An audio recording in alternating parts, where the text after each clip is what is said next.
আসসালামু আলাইকুম এভরিওয়ান। তো আজকে আমরা কিছু কেনাকাটা করার জন্য বেরোচ্ছি। আমরা যাই কোথায় যাবো তাই দেখুন। আমরা এখন শ্রীমোড়ে আছি।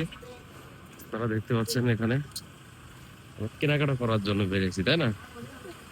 Because আমাদের এখানে অনেক বড় বড় সুপার মার্কেট রয়েছে শ্রীমোড়ে। তো বেসিক্যালি আমরা আজকে প্লাজার ভিতরে যাব। প্লাজার ভিতরে থেকে সব কিছু বাজার করবো। এখানে দেখেন একটা ফলের দোকান। এখানে কিন্তু সব ফ্রুট এখানে।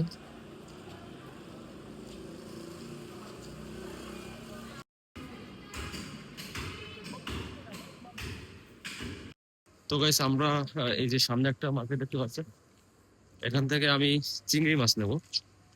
আজকের বাজার চিংড়ি মাছ এবং আলু দিয়ে ভুনা ভুনা করবো। তো আমরা এখন এই মার্কেটটা থেকে চিংড়ি মাছ নিব। মার্কেটটা একটু বড়ই আছে, তবে ভিতরে কিন্তু সব সেক্টর আলাদা আলাদা। মানে এক একটা জায়গায় এক একটা জিনিস ছাড়াই সেটাই ভাবে না, সব কিন্তু সুন্দরভাবে গোছায় গাছায় রাখছে। এখানে দেখতে পাচ্ছেন ফোরজেনের ভিতরে আমি খুঁজছিলাম কি নেওয়া যায়, তো এখানে আমি একটা জিনিস খেয়াল করলাম যে এখানে গরুর মাংস, তারপরে আছে মহিষের মাংস, তারপরে আপনার খাসির মাংস, সবই কিন্তু ফোরজেনের আছে ফোরজেনের ভিতরে। তো আমি একটা আপনাদেরকে দেখাই, দেখেন এখানে উঁচু করে দেখেন, এই যে এটা হলো আপনার খাসির মাংস। এটা খাসির মাংস ফোরজেনের।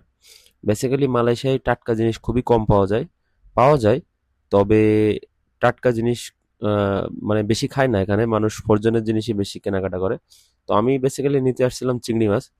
তো এটা ভালো, মানে টাটকা চিংড়ি মাছ পাওয়া যায়, কিন্তু আমি ফোরজেনের গুলো কেন নিচ্ছি, কারণ এই চিংড়ি মাছগুলো একেবারে পরিষ্কার, নিট অ্যান্ড ক্লিন। আমি শুধু যাব রুমে, এটা পানিতে ভিজাবো, বাস তারপরে আমি রান্না করব, মানে তাড়াতাড়ি করার জন্য আর কি। এই যে মার্কেটটা দেখতে পাচ্ছেন,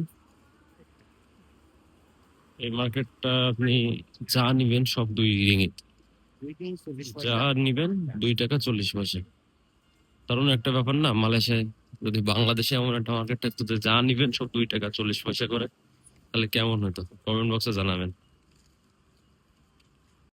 নিয়ে নিলাম চিংড়ি মাছ রাইট নাও। এটা আজকে রান্না করব। তো এই ছিল আজকের মতন শর্ট ভিডিও। যদি ভিডিও ভালো লাগে অবশ্যই ভিডিও শেয়ার করবেন। ধন্যবাদ।